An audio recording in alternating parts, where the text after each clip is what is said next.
Adult man humiliated a poor little girl begging for food.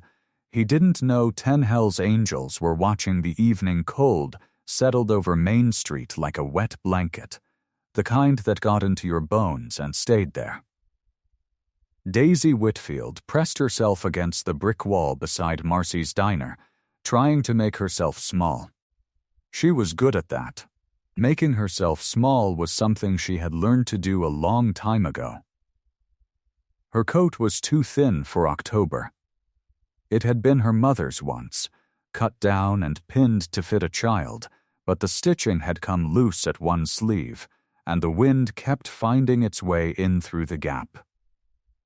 She wrapped her arms around herself and watched her breath curl up into the darkening sky like little clouds of smoke. Through the diner window, warm yellow light spilled out onto the sidewalk. Daisy could see the people inside. A family laughing over plates of pancakes, even though it was almost dinner time. An old man reading a newspaper with a cup of coffee steaming in front of him. A waitress with tired eyes carrying a tray stacked high with burgers and fries. Daisy's stomach made a sound like a growl, low and mean. She pressed her hand against it, as if that might quiet it down. She hadn't eaten since yesterday morning, when she'd found half a granola bar in her backpack from school lunch. She'd made it last as long as she could, nibbling tiny bites. But it was gone now, and her belly knew it. Before you continue listening, please let me know where in the world are you watching from today. Now back to the story. She watched the door of the diner the way a bird watches a cat. Every time it swung open, a little bell jingled above it, cheerful and bright, so different from the cold feeling in Daisy's chest. People came out carrying boxes and bags, food they hadn't finished, food that would probably end up in a trash can somewhere. Daisy had learned that people threw away a lot of food. She had also learned that most people didn't like being asked for it. She thought about her mama sometimes, when she was hungry like this. Mama used to make grilled cheese sandwiches with the edges cut off, cut into triangles, and she'd say, "Eat up, baby girl. Growing girls need their fuel." Daisy missed grilled cheese sandwiches. She missed a lot of things. At home, if you could call Aunt Carol's apartment home, the refrigerator held a carton of old milk, a jar of pickles, and not much else. Aunt Carol and Dale had gone out again, off to wherever they went most nights, and they hadn't left anything for Daisy to eat. They rarely did. Daisy had stopped expecting it, so she'd walked the 6 blocks to Marcy's diner, because sometimes, if she was brave enough, if she found the right person, somebody would give her a few bites of something. A half a sandwich. Some cold fries. Anything. The bell jingled again. Daisy's head snapped up. A man stepped out onto the sidewalk, tall and broad-shouldered in a long wool coat that looked like it cost more money than Daisy had ever seen in her whole life. His shoes were shiny and black, polished so much they caught the streetlight. In his arms he carried a white paper bag, grease spots already blooming on the sides, and a styrofoam container that Daisy could tell was heavy with food. Real food. More food than one person could possibly eat in one sitting. Daisy's heart began to pound. Her hands felt cold and sweaty at the same time. She looked at the man's face, trying to guess if he was kind. He had neat gray hair and a sharp jaw and a phone pressed to his ear, and he was frowning at something someone on the other end was saying. She almost didn't do it. She almost let him walk right past her into the night, the way so many others had. But her stomach growled again, sharper this time, and she thought of the granola bar wrapper, empty in her backpack, and she thought of Mama's grilled cheese sandwiches, and something in her chest pushed her forward before her fear could stop her. She stepped out of the shadows and into the man's path, small and shivering, her wide eyes turned up to his face. "Excuse me, sir," she whispered, her voice barely more than a breath. "Could you maybe spare some food? Please?" The man stopped walking. He lowered his phone slowly from his ear, and when he looked down at her, his face twisted into something cold, something sharp, something that made Daisy's stomach drop even lower than the hunger already had. "A beggar," the man said, loud enough for the whole street to hear. Of course. Should have known. He said it the way a person might say something was stuck to the bottom of their shoe. Daisy took a step back, but her legs bumped into the brick wall behind her. There was nowhere else to go. "Please," she said again. "I just wanted maybe some fries. Or you just wanted." He laughed, but it wasn't a real laugh. It was sharp at the edges, the kind of laugh that was really meant to hurt. "Do you know how many times a night somebody like you walks up to somebody like me? You people just stand outside decent places, waiting for handouts, don't you? Making the whole street look like garbage." A woman walking her dog had stopped on the sidewalk. A couple coming out of the diner froze halfway through the door, the little bell still jingling above their heads. Nobody said anything. Nobody moved. Reginald's voice climbed higher, and now he wasn't just talking to Daisy anymore. He was talking to everyone. He wanted everyone to hear him. "This is exactly the problem with this town," he said, turning in a slow circle so the small crowd could see his face, see how right he was. "You give one of them $1, and tomorrow there's 5 of them on this same corner. You let them beg, and beg turns into stealing, and stealing turns into worse. Somebody has to say it. Somebody has to be honest." Daisy's chin trembled. She didn't understand half of what he was saying, only that his words felt like little slaps, one after another, and her cheeks burned hot even though the night was cold. "I'm sorry," she whispered, so quiet it barely counted as words at all. "I didn't mean nuisance," Reginald said, cutting her off, jabbing the word at her like a finger poking her chest. "That's the word for you. A nuisance. You and your kind, standing around, ruining a nice dinner for people who actually work for their money." The woman with the dog looked down at the sidewalk. The couple in the doorway looked at each other, then looked away, and stepped back inside, letting the door swing shut behind them. Nobody wanted to be the one to say something. Nobody wanted to be looked at the way Reginald was looking at Daisy. Daisy felt her eyes burn and fill up, hot tears blurring the streetlights into smears of yellow. She blinked hard, trying to keep them from falling, because Mama used to say that crying in front of mean people only made them feel bigger, and Daisy didn't want to make this man feel any bigger than he already thought he was.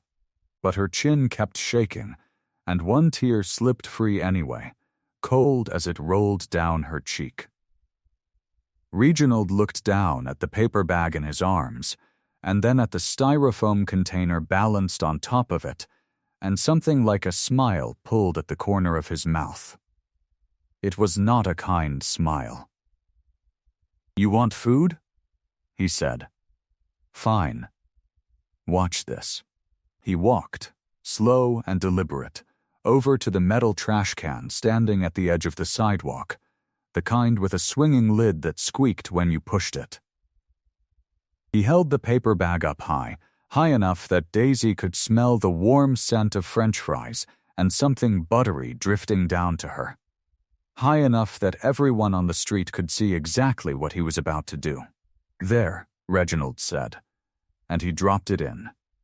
The bag hit the bottom of the trash can with a heavy final sound. Then, the styrofoam container followed, tumbling in after it, the lid popping open just enough to show a thick, juicy steak, barely touched, and a mountain of mashed potatoes going cold. "Now nobody gets it," he said, brushing his hands together like he was wiping off something dirty. "That's what happens when people don't know their place." Daisy flinched like she'd been struck. Her small shoulders curled inward, and the tears came faster now, streaming silently down her face, dropping onto the collar of her mother's old coat. And that was when it started. A low rumble, far off at first, then closer. The growl of engines. Not one, but many, rolling down the street like distant thunder. Across the road, 10 motorcycles pulled to a stop in a tight, gleaming line, and one by one, the engines cut off into silence. Tank Morrison stood by his bike, with one hand still on the fuel nozzle, the other resting on his hip, listening to Preacher tell some story about a diner in Tulsa that served pie so good it made grown men cry. The gas station lights buzzed overhead, casting a pale glow over the row of motorcycles lined up like sleeping animals, chrome catching the light in soft flashes. "So the waitress says," Preacher was saying, his big hands spread wide, "she says, 'Honey, that pie's got more love in it than your mama ever did,' and I swear, Tank," the fella just about Preacher stopped talking. Tank followed his gaze across the street, toward the warm glow spilling out of Marcy's diner. At first, he didn't understand what he was looking at. A man in a nice suit. Maybe a car salesman or a lawyer, standing tall over something small. It took a second for Tank's eyes to adjust, to sort out the shapes. And then he saw her. A little girl. Thin, shivering, backed up against the brick wall like she was trying to disappear into it. "What in the world?" muttered Doc, setting down the gas nozzle without finishing the tank. The others noticed too, one by one, the way a group of people all turned toward a sound at the same time. Rosie was the first to go quiet, her arms crossing over her chest, her jaw tightening. Ghost, always still, went stiller. Even the easy chatter between the younger guys, the two brothers everyone called Fitz and Bull, died down into nothing. They couldn't hear every word from across the street, but they didn't need to. The man's voice carried, sharp and mean, slicing through the cold night air. They heard nuisance. They heard your kind. They watched him hold up a paper bag high over his head, like he was showing off a trophy, watched him walk it over to the trash can with that slow, cruel little smile, and drop it in. Tank felt something go cold and still inside his chest. He had seen men do plenty of ugly things in his life. He'd done some ugly things himself, back before Frank, back before he learned what mattered. But there was something about this, a grown man built like he'd never missed a meal in his life, standing over a little girl who looked like she hadn't eaten in days, tearing her down just to make himself feel bigger. It turned Tank's stomach in a way punches never had. Nobody on that street was moving to help her. He watched the woman with the dog look away. He watched the couple retreat back into the diner like the whole thing was too uncomfortable to witness. A little girl was standing there crying, and the whole street had decided the safest thing to do was nothing at all. "Tank," Rosie said quietly, and that one word carried a whole question in it. Tank didn't answer right away. He watched the little girl's shoulders shake. He watched her wipe her face with the sleeve of a coat that looked 2 sizes too big, a coat that had probably belonged to somebody else once. Something about the way she held herself, small and proud even while she was breaking, tugged at something old and tender in his chest. "Anybody else see what I'm seeing?" he asked, his voice low and rough. "Whole streets seeing it," Doc said. "Whole streets just standing there letting it happen." Tank nodded slowly. He reached up and unbuckled his helmet, pulling it off, his gray hair damp with sweat underneath despite the cold. He held it out without looking, and Doc took it from him without being asked, like they'd done this kind of handoff 100 times before, even though they hadn't. Not exactly like this. "Stay put," Tonk said. "All of you." Nobody argued. Nobody ever argued with Tonk when his voice went that quiet and even. Rosie opened her mouth like she might say something anyway, but she caught the look on his face and closed it again. Just gave him a small nod instead. Tank stepped off the curb and started across the street, his boots striking the pavement in slow, heavy steps, each one deliberate, unhurried, like a man who already knew exactly where he was going and exactly what he was going to do when he got there. The crowd outside the diner turned to look, one face after another, as the sound of his boots grew louder against the quiet street. Tank walked right past Reginald Cole like the man wasn't even there. He didn't look at him, didn't slow down, didn't give him the satisfaction of a single word. Reginald opened his mouth, maybe to explain himself, maybe to make some joke about the whole thing, but Tank's silence was louder than anything he could have said, and the words died in his throat. The bell over the diner door jingled as Tank pushed inside. Marcy's diner smelled like coffee and bacon grease and warm apple pie, the kind of smell that soaked into the walls after 40 years of frying eggs and flipping burgers. The place had red vinyl booths, cracked in a few spots, and a long counter with stools bolted to the floor. A young waitress named Sherry stood behind the register, her eyes wide as she watched this big man in a leather vest walk toward her, still smelling like gasoline and road dust. "Evening," Tank said, his voice calm, almost gentle, like he hadn't just watched a grown man humiliate a child on the sidewalk outside. Hi, table for one?" Sherry asked, grabbing a menu. "No table," Tank said. "I need food. A lot of it. To go." Sherry blinked. "How much is a lot?" Tank looked past her, at the menu board hanging above the kitchen window, the one with all the specials written in colored chalk. Burgers, fried chicken, meatloaf, mac and cheese, grilled cheese sandwiches, soup of the day, pie, 3 kinds. "All of it," Tank said. "All of it?" Sherry repeated, like she must have misheard him. "Everything on that board. One of each, at least. Maybe 2 of some.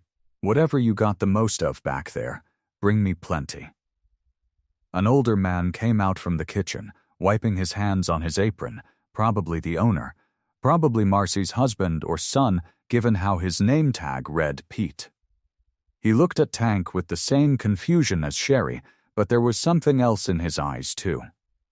Something that said he'd seen what happened outside through the window, same as everybody else. "You want all that in to-go boxes?" Pete asked slowly. "Yes, sir," Tank said. "And take your time doing it right. Nothing rushed, nothing sloppy. Whoever's eating it deserves the good stuff." Pete studied him for a long moment, and something passed between the two men. An understanding that didn't need explaining. Pete nodded once, turned back toward the kitchen, and started calling out orders to the cooks, his voice suddenly full of purpose. Outside, through the big front window, the crowd had grown. People stood in little clusters on the sidewalk, murmuring to each other, watching the strange scene of one big biker ordering half a restaurant, while a little girl sat crying on the curb and a red-faced businessman stood frozen nearby, not sure whether to leave or stay and see what happened next. It took almost 15 minutes. Tank stood at the counter the whole time, arms crossed, patient as a mountain, while the kitchen worked. Boxes stacked up along the counter, one after another, filled with burgers and fries and chicken and mashed potatoes and thick slices of pie wrapped in wax paper. Sherry packed them into big brown paper bags, 4 bags total. The handle straining under the weight. "That'll be $62, Sherry said, still looking a little stunned by the whole thing. Tank pulled out his wallet and set down a $100 bill. "Keep it," he said. "You all did good work tonight." He gathered up the bags, 2 in each hand, the warm smell of food rising up around him, and pushed his way back out the door. The cold air hit him again, but it didn't bother him. He walked straight past Reginald, who was still standing there like he'd forgotten how to move, and crossed to where Daisy sat huddled against the brick wall, her knees pulled up to her chest, her eyes red and swollen from crying. Tank lowered himself down onto the curb beside her, slow and careful, his knees cracking with the effort, and set the bags down between them like they were setting up a picnic. "Hope you're hungry," he said, his voice soft now, nothing like the rough tone he used with grown men. "'Cause I bought way too much food for just me." Daisy stared at him, wide-eyed, not sure if this was real. Tank pulled out a burger, unwrapped it, and handed it to her first, like she was the only person in the world worth serving. Then he pulled out one for himself and started eating right there on the cold sidewalk, like sitting beside a hungry little girl and sharing a meal was the most natural thing he'd done all week. Across the street, Reginald stood frozen, his face burning red, watching the crowd's attention shift entirely away from him and onto the big biker treating a homeless little girl like a queen. Daisy took small bites of the burger, like she didn't quite trust it would still be there if she looked away. Tank didn't rush her. He just sat there, chewing his own food, letting the quiet settle between them like a warm blanket. Across the street, Reginald finally found his legs again. He crossed toward them, forcing a laugh that came out thin and shaky, the kind of laugh a man makes when he knows he's already lost but hasn't figured out how to admit it yet. "Hey, come on now," he said, holding his hands up like he was surrendering something. "It was just a joke. You know how it is. I didn't mean anything by it." Tank didn't look up right away. He took another bite of his burger, chewed slowly, swallowed. Only then did he lift his eyes to Reginald, and there was nothing angry in them. That was almost worse.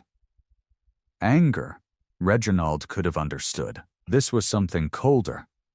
Something that looked straight through him. "A joke," Tank repeated, like he was testing the word out, seeing if it fit anywhere in what he'd just watched happen. "Yeah, I mean." Reginald glanced around at the crowd, hoping for a friendly face, someone to back him up. Nobody did. A few people looked away. One woman shook her head slowly. "I was having a bad day. I didn't think it would turn into all this." "You didn't think a little girl would cry," Tank said. "Or you didn't think anybody would see you do it." Reginald's mouth opened, then closed. He tugged at his coat collar like it had suddenly gotten tighter. "Look, I'll give her some money," he said, reaching for his wallet, fumbling it open. "Here, $20. We're good, right? No hard feelings." He held the bill out toward Daisy, who shrank back against Tank's side, not wanting anything to do with it. She'd had enough of this man for one night. Tank set down his burger. He wiped his hands on a napkin, folded it neatly, and set it on top of one of the paper bags. Then, slow as a mountain deciding to move, he pushed himself up off the curb. His knees popped again, but he didn't wince this time. He just stood there, tall and wide, until his shadow fell clean across Reginald's face. The crowd had gone completely silent now. Even the wind seemed to hold its breath. Reginald took a step back, the $20 bill still hanging limp in his outstretched hand. "I'm just trying to make it right," he said, his voice smaller than before. Tank looked down at him, and when he spoke, his voice wasn't loud. It didn't need to be. It carried anyway, all the way down the sidewalk, all the way into the chest of every person watching. "Real strength isn't about how big you talk in front of a crowd," Tank said. "It's about how you treat somebody who can't do a thing for you back. That little girl couldn't give you nothing. No handshake. No deal. No favor down the road. And you still couldn't find it in you to be kind." He paused, letting that settle over the sidewalk like frost. "Money don't fix what you did," Tank said. "It just tells everybody here you know you did wrong, and you're hoping a $20 bill makes it disappear before you have to feel it." Reginald's arm slowly dropped. The bill crumpled a little in his fist. "I think it's time you head on home," Tank said. Quiet, final, not a threat. Just a fact, the way a man might say the sun was going down. Reginald looked around one more time, searching the crowd for something. Anything that might soften the moment. He found nothing but eyes that had already made up their minds about him. His shoulders dropped. He shoved the 20 back into his pocket, mumbled something nobody quite caught, and turned, walking fast down the sidewalk, head low, coat flapping behind him until he disappeared around the corner. For a second, nobody moved. Then, somewhere in the crowd, a single pair of hands started clapping. Slow at first. Then, another joined in, and another, until a soft wave of applause rolled down the sidewalk. Nothing wild or loud, just steady and warm, the kind of applause that says thank you more than it says bravo. Tank didn't turn to acknowledge it. He lowered himself back down onto the curb beside Daisy, picked his burger back up, and kept eating like nothing unusual had happened at all. Daisy looked up at him, then down at her own food, and took another bite. The applause faded into soft chatter, and slowly the crowd began to break apart, people heading back to their cars, their homes, their own lives. But nobody left without one last glance back at the little girl on the curb, sitting next to the big biker like she belonged there. Daisy's shoulders had come down from around her ears. Her hands weren't shaking anymore, not from cold or fear anyway. She reached into one of the paper bags and pulled out a French fry, popping it into her mouth with something that almost looked like a smile. "You can have all of it," Tank said, nodding at the spread of food between them. Burgers, fries, a slice of apple pie still warm in its box, a chocolate milkshake sweating in the cold air. "Ain't nobody gonna take it from you." Daisy nodded slowly, like she was still getting used to the idea.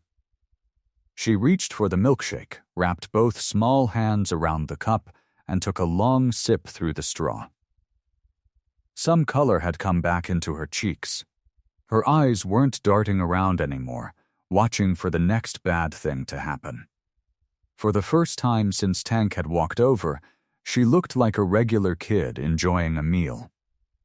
That was when her eyes drifted sideways, up past Tank's arm, and landed on his vest. She went still. Tank noticed the change right away. He'd spent enough years reading people, especially scared ones, to know when something shifted in the air around them. He followed her gaze down to his own chest, to the leather vest he'd worn near every day for the last 25 years.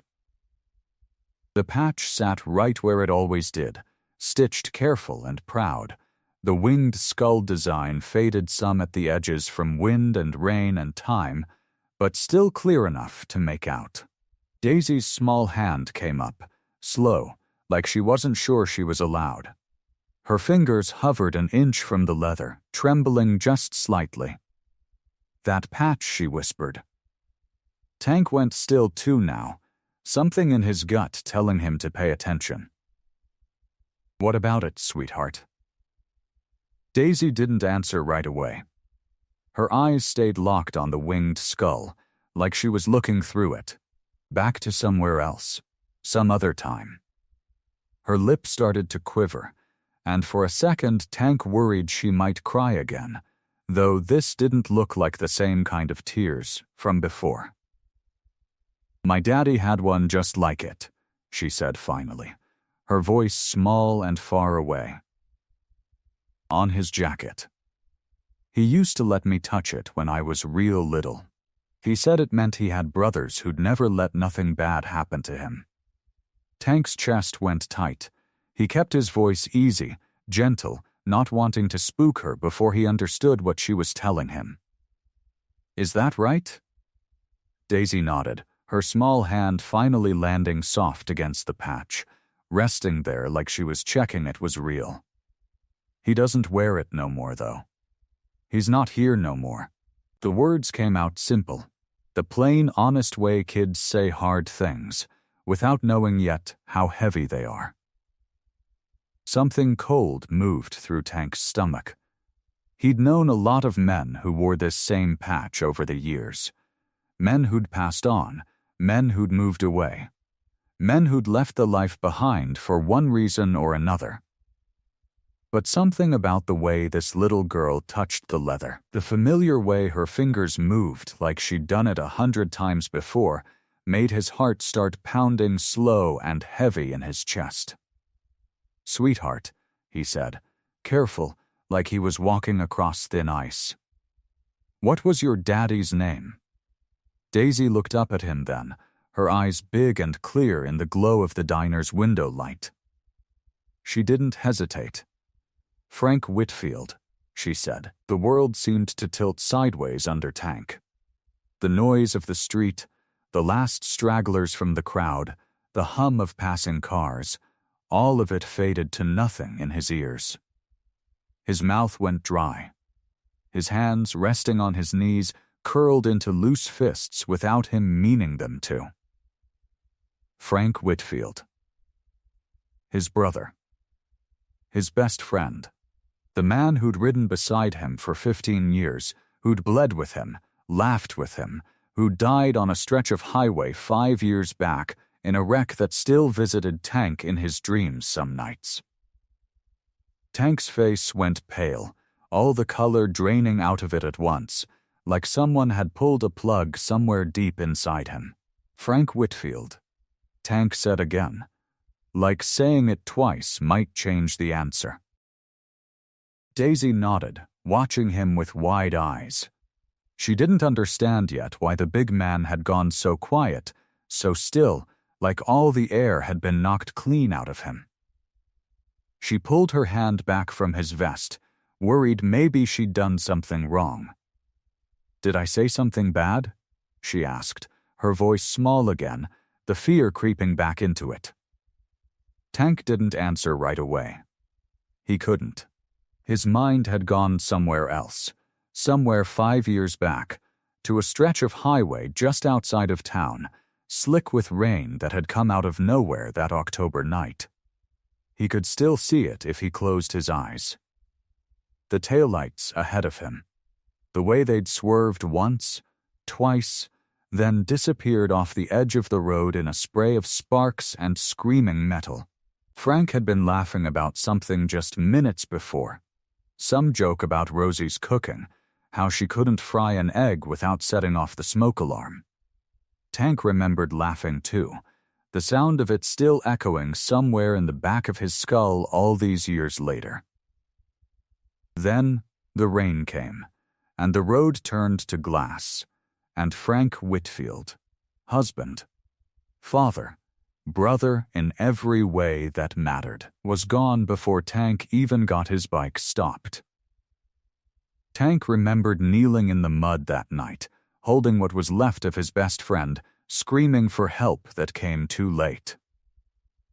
He remembered the funeral, the folded flag, the way Frank's wife, Sarah, had stood there pale and hollow-eyed with a baby girl on her hip, too young to understand what she'd just lost. That baby girl.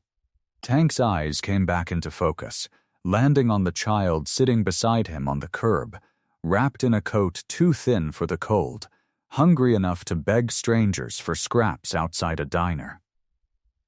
Frank's baby girl. "Mister?" Daisy said again, tugging gentle at his sleeve. "You're scaring me a little." That snapped him back.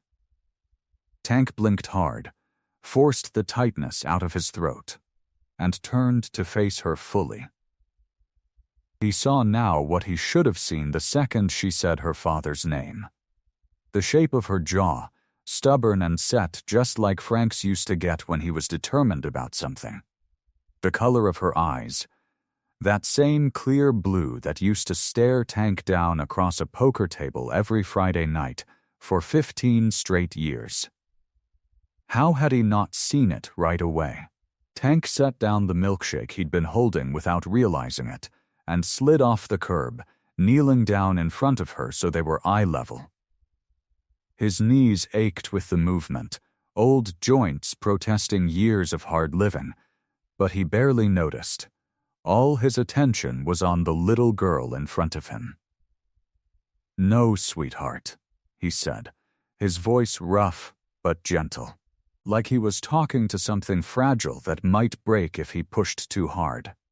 "You didn't do nothing wrong, not one thing." Daisy studied his face, still uncertain, still braced for something bad the way kids get when they've learned the hard way that good moments don't last. "I knew your daddy," Tank said finally. The words came out slow, careful, like he was handling something precious. "Knew him a long time.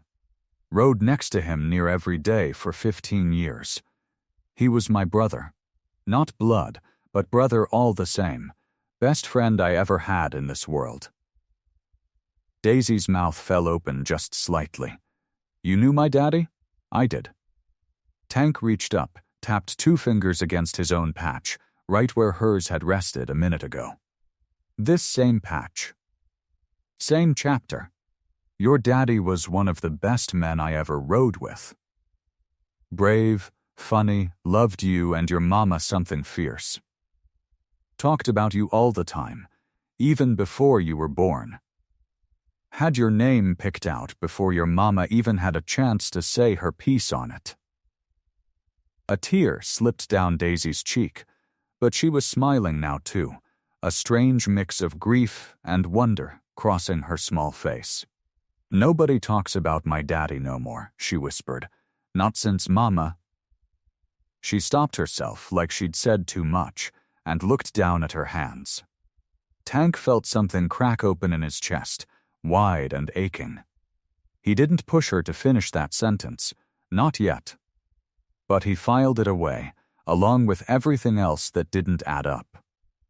A hungry child, thin clothes, begging outside a diner on a cold night, all alone with nobody watching after her. Frank's daughter shouldn't be living like this. Not while Tank Morrison still had breath in his body. He looked at her steady, made himself a promise right there on that sidewalk, one he intended to keep no matter what it cost him. "I'm gonna find out what happened," he said quietly, mostly to himself. "I promise you that, sweetheart. I'm gonna find out everything." The clubhouse sat at the edge of town, a squat brick building with a gravel lot and a faded sign that just said members only. By the time Tank walked through the door, the others were already there, some playing cards, some just talking. The smell of coffee and old leather hung in the air, familiar and steady. Tank didn't say a word at first. He just stood in the doorway until Rosie looked up from her hand of cards and saw his face. "Tank?" she said, setting the cards down slow. "What happened?" The room went quiet. Preacher, who'd been leaning back in his chair with a paperback Bible in his lap, sat up straight. Doc stopped stirring his coffee. Even Ghost, who never looked at anybody directly, turned his eyes toward the door. "Everybody sit," Tank said. His voice was low, rough around the edges in a way that made the others exchange glances. Tank didn't usually sound like that. "Got something to tell you."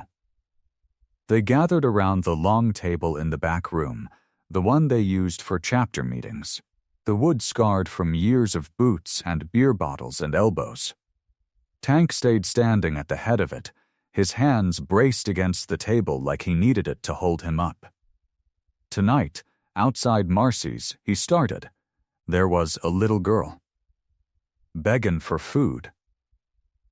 Some suit and a nice coat started tearing into her, calling her names, throwing his own leftovers in the trash just so she couldn't have 'em. A low growl went around the table. Rosie's jaw tightened. "I went over there," Tank continued. "Bought her more food than she could eat in a week. Sat with her on the curb while she ate it." He paused, and something in his throat caught. "Then she saw my patch." The room stayed silent, waiting. "Saeed, her daddy used to wear the same one," Tank said. "Said he rode with the angels before he died." Doc set his coffee cup down slow and careful, like the sound of it might break something. "Tank," he said. "Who was her daddy?" Tank looked around the table at all of them. 9 faces, weathered and rough, but every one of them holding their breath now. "Frank Whitfield," he said. The name landed like a stone dropped into still water. Preacher's big hand came up to cover his mouth. Rosie's eyes went wide, then wet. Doc closed his eyes for a second, like he was praying, or trying not to fall apart. "Frank's girl," Ghost said quietly. The first words he'd spoken since Tank walked in. "The baby." "She ain't a baby no more," Tank said. "She's 7. Skinny as a rail. Coat too thin for this cold, begging outside a diner for scraps. His hands curled into fists on the table. Frank's daughter. Out there hungry. Alone. Where's Sarah?" Rosie asked, her voice sharp now, protective instinct already kicking in. "Where's her mama?" "Don't know yet," Tank admitted. Daisy didn't finish saying. Started to, then stopped herself. Like she caught herself saying too much. He shook his head. Something ain't right. A kid don't end up begging on the street if somebody's taking care of her proper. Preacher finally spoke, his deep voice steady despite the tears standing in his eyes. "The Lord don't put things in front of us by accident, Tank. You didn't stumble onto that girl by chance." "I know it," Tank said. "I made her a promise. Told her I'd find out what happened. I intend to keep that promise, whatever it takes." Doc leaned forward, elbows on the table. "We need to know where she's living. Who's taken care of her, if anybody is. Can't go in guessing." "Agreed," Tank said. "Tomorrow morning, we start looking. Quiet like. Don't want to spook nobody, don't want to make things worse for her before we know what we're dealing with." Ghost, who'd been sitting mostly still this whole time, finally spoke again. "She goes back to that diner tomorrow night, most likely. Kids like that, they got patterns. Same spot, same time, 'cause it's the only thing they know is reliable." Tank looked at him. "I'll follow her," Ghost said simply. "Quiet. She won't even know I'm there. I'll see where she goes." "Where she's stayin'," Tank nodded slow, something like relief passing through his chest for the first time since Daisy had said her father's name. "Do it," he said. "Whatever you find, we handle it together. Frank's girl ain't gonna be alone in this no more." Around the table, the others nodded, quiet and solemn, the weight of the promise settling over all of them like a shared vow. The evening settled cold and gray over the town, the kind of cold that crept into your bones no matter how many layers you wore. Ghost parked his bike 3 blocks from Marcy's diner, tucked between a dumpster and a delivery truck where nobody would notice it. He pulled his hood up and leaned against the brick wall of a closed shoe repair shop, waiting. He didn't have to wait long. Daisy came around the corner just after 6, her thin coat pulled tight around her small frame, her breath coming out in little white puffs. She walked with her head down, the way kids do when they're trying not to be seen, trying not to take up space in the world. Ghost felt something twist in his chest watching her, but he kept his face still and his body loose against the wall, just another shadow in a town full of them. She didn't go straight to the diner. Instead, she cut through the alley behind it, past the big trash bins where the kitchen staff tossed the stuff that didn't sell. Ghost watched her crouch down, small hands digging carefully through a bag someone had left untied. She pulled out a half of a sandwich, wrapped in paper, sniffed it, and tucked it into the pocket of her coat like it was treasure. Ghost's jaw tightened, but he stayed put, stayed quiet, stayed far enough back that she'd never know he was there. From the alley, Daisy moved on. She walked 3 more blocks, past the hardware store and the laundromat with its flickering sign, until she reached the little grocery on 5th Street. She stood outside for a long moment, looking in through the window at the bright shelves of food, her small face lit up by the fluorescent glow. Ghost watched her press her hand flat against the glass, just for a second, like she was imagining what it might feel like to walk in and take whatever she wanted. Then she let her hand drop and kept walking. She didn't beg again that night. Maybe she'd learned her lesson from the man in the nice coat. Maybe she was just tired. Ghost followed at a careful distance, staying on the opposite side of the street, ducking behind parked cars and mailboxes whenever she glanced back, though she never seemed to notice him at all. She had the walk of someone used to being invisible.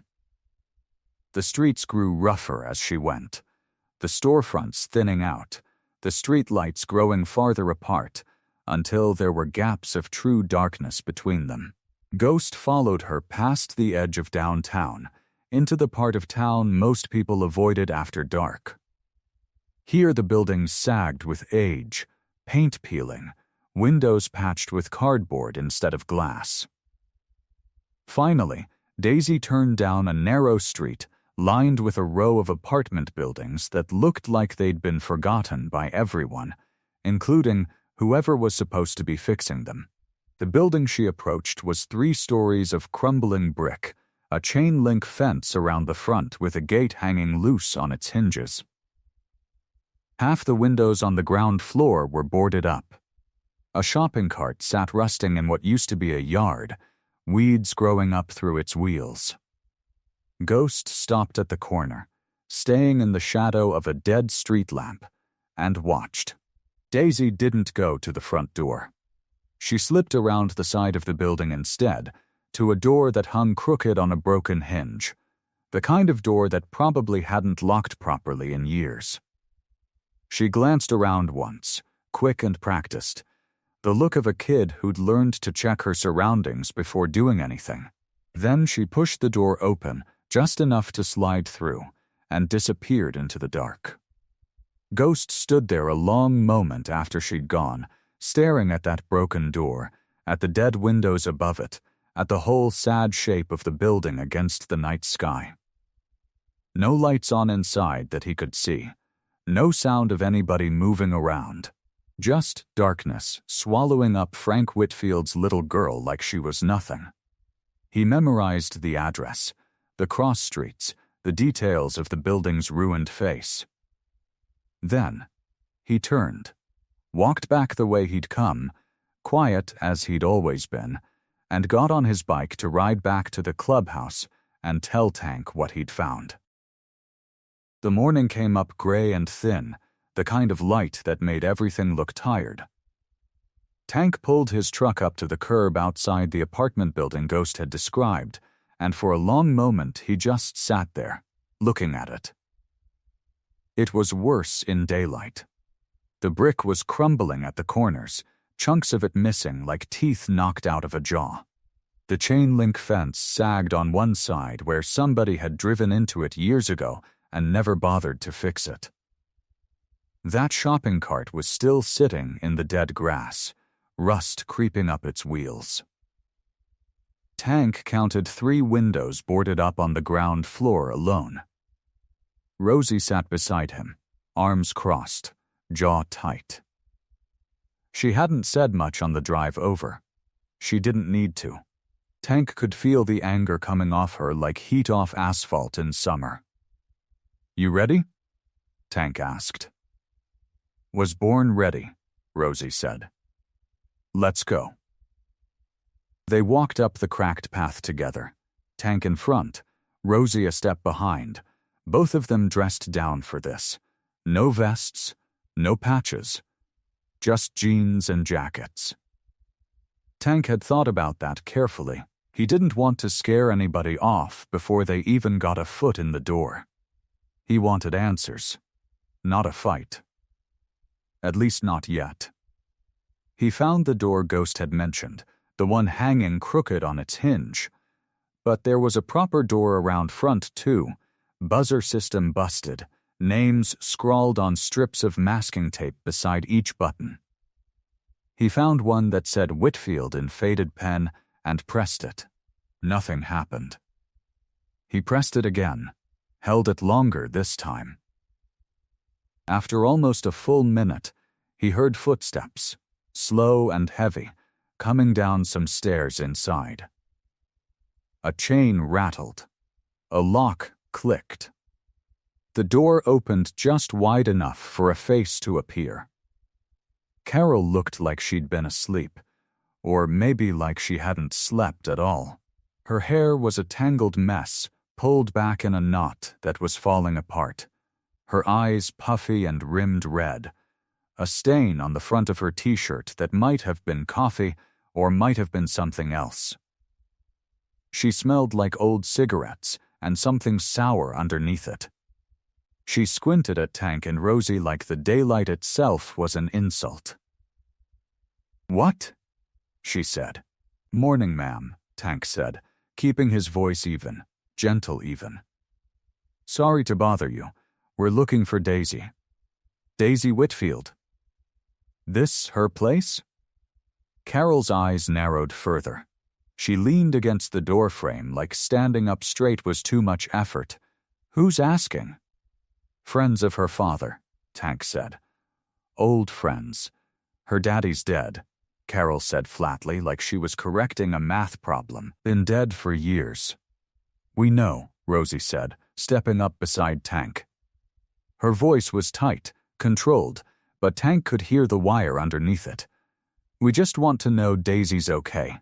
She was out pretty late last night, wandering around by herself. That's not really safe for a kid her age." Carol's mouth twisted into something between a scoff and a laugh. "She's fine. She does that. Goes out, comes back. Kid's got legs, she can walk herself around. She's 7, Tank said. His voice stayed level, but something in his chest had gone hard and cold. "I know how old she is," Carol snapped. "I'm her aunt, not you. She's fine. She's always fine. Kid's tougher than she looks." She started to pull the door shut. "Ma'am, if we could just see her for a minute," Tank said, holding up a hand not touching the door. "Just asking. Make sure she's all right." "That's all. She's asleep," Carol said. "It's the morning. People sleep in the morning, in case you didn't know that." She was already closing the door, impatience curdling into irritation. "Look, she's fine. I take care of her. Now if that's all, I got things to do." The door swung shut, but not before it caught for half a second on the frame, hanging open just a crack. In that sliver of space, Tank saw it. The front room behind Carol, dim and cluttered. Takeout containers stacked on a coffee table, some tipped over, dried sauce crusted along the edges. Beer bottles lined up along the floor by a busted couch, more than Tank could count in that one quick glance. No sign of anything that looked like food a child could eat. No sign of anything that looked like care. Then the door clicked shut, and the chain rattled back into place. Tank waited until 3 in the afternoon, when Ghost called to say Carol's car had pulled out of the lot and headed toward the highway, probably to meet up with Dale. That gave him a window. He didn't know how long it would last, but he wasn't going to waste it. He stopped at the grocery store first. He filled 2 carts. Bread, peanut butter, milk, eggs, cereal, apples, a rotisserie chicken still warm from the case, canned soup, macaroni, a jar of the cheap chocolate spread kids liked. He grabbed a box of crackers shaped like little fish because he remembered one of his own foster kids loving those years back. He didn't think about it too hard. He just filled the cart the way he would have filled it for any hungry kid, and tried not to think about how long it had been since anybody filled a cart for Daisy. He knocked on the busted side door this time, the one hanging crooked on its hinge, since that seemed to be the one people actually used. He knocked soft, not wanting to scare her. Nothing. He knocked again. "Daisy?" "It's Tank from last night." The diner. A long silence. Then, faint, "Go away." "I got groceries," he said, "whole trunk full. Figured you might be hungry." Another silence, longer this time. Then he heard the scrape of something being moved, a chair maybe, and the door cracked open an inch. One eye peered out at him, wary, the same wariness he'd seen in her the night before, except now there was fear mixed in with it too. "You're not supposed to be here," she said. "Aunt Carol says don't let nobody in." "That's smart," Tank said. "That's real smart, and I'm glad you listened to her about that. But I'm not a stranger, remember? I knew your daddy. Frank Whitfield. Best man I ever rode with." He held up the grocery bags, careful to keep his voice easy, unhurried. "I just want to make sure you got something to eat. Then I'll go. You don't even have to let me pass the door if you don't want." Daisy's eye moved from his face down to the bags, and something in her expression shifted. Just barely, hunger winning out over caution the way it does with kids who've gone without too many times. The door opened wider. The apartment was small and dim, curtains drawn even though it was daylight outside. The smell hit him first. Old food, old smoke. Something musty underneath it all. The coffee table was still covered in the same takeout containers from that morning. Daisy stood in the middle of the room in a t-shirt too big for her, thin arms wrapped around herself like she was cold, even though the apartment wasn't. "Kitchen's back there," she said quietly, pointing. Tank followed her, careful not to move too fast, careful to let her lead. The kitchen was worse than the front room. The fridge held a jar of mustard, a carton of eggs with 1 egg left, and not much else. He started unloading the bags onto the counter, and Daisy watched him from the doorway, arms still crossed. Not helping. Not yet. "You like mac and cheese?" Tank asked, holding up a box. She nodded, small and cautious. "Good, got 3 boxes of it. And chicken, already cooked so you don't even gotta do nothing to it." He kept talking as he worked, kept his voice low and steady, the way he might have talked to a spooked horse. "Got apples, too. And these," he held up the fish crackers. That got the smallest flicker of a smile out of her, gone almost as fast as it came, but he saw it. Slowly, she stepped into the kitchen. She reached for a can of soup and set it in the cupboard. Awkward, uncertain, like she wasn't sure this was really happening. "That's it," Tank said gently. "You know where things go better than me." They worked together in silence for a few minutes, Daisy handing him items to put on the higher shelves, Tank handing her the things that belonged down low where she could reach. It wasn't much. It wasn't a conversation. But it was something. A small rhythm building between them, 2 people learning to trust each other, 1 can of soup at a time. When the bags were empty, Tank folded them and set them by the door. "I'm gonna come back and check on you," he said. "That okay?" Daisy looked at him for a long moment, something working behind her eyes. Then she nodded, just once. Tank left the way he came, the crooked door groaning shut behind him. Sitting in his truck, he already had the lawyer's number pulled up on his phone. Marvin Blackwood's office sat above a laundromat on 5th Street, the kind of place with a hand-painted sign and a waiting room that smelled like burnt coffee. Tank had known Marvin for almost 20 years, back from a time when Marvin was a young public defender and Tank was a young man who needed one. Marvin had kept him out of real trouble twice, back before Frank died, back before Tank turned his life toward something better. He'd never once made Tank feel small for needing help. That mattered to Tank more than anything. He sat across from Marvin's desk now, his big frame awkward in the small wooden chair, hands folded in his lap like a man in church. Marvin looked older than Tank remembered. Grayer at the temples, reading glasses pushed up on his forehead, but his eyes were sharp as ever, and they studied Tank now with the careful attention of a man who knew this wasn't a social call. "You don't come around unless something's eating at you," Marvin said. "So tell me." Tank told him everything, the diner, Daisy, the cruel man, and the crowd that did nothing. The patch on his vest, and the way she'd gasped when she saw it.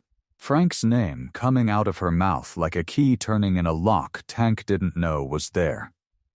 He told Marvin about the apartment, the empty fridge, the curtains drawn against daylight, the aunt who wasn't there, and hadn't been there, probably, in longer than anyone knew. Marvin listened without interrupting, the way good lawyers do, letting a man talk himself all the way to the truth of what he needed.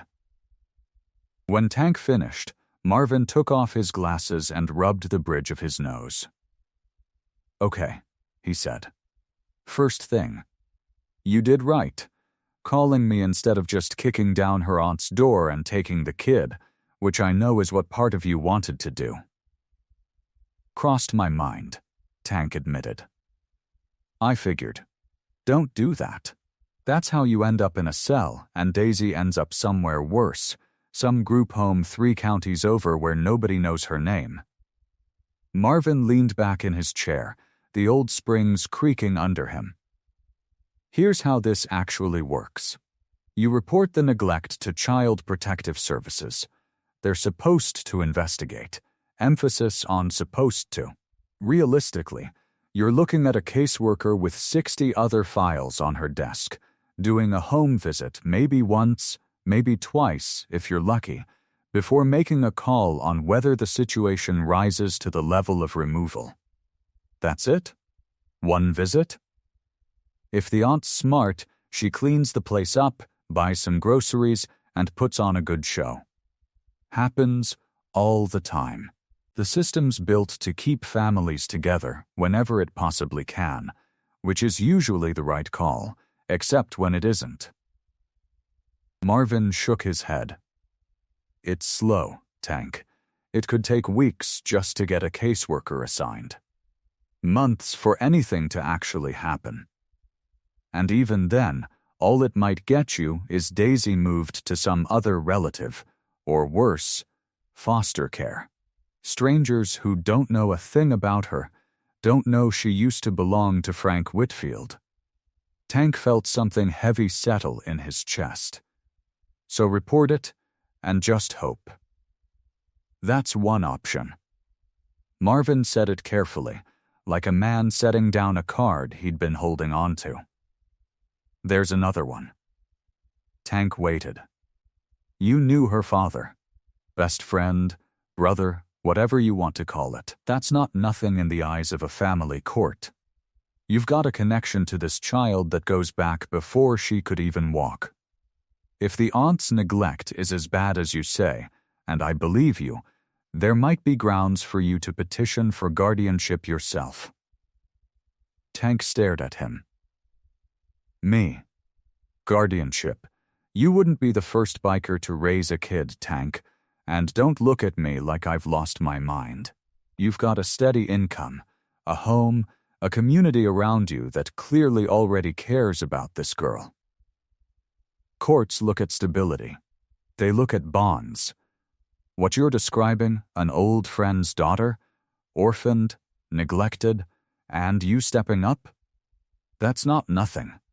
That's actually a strong case. If we build it right.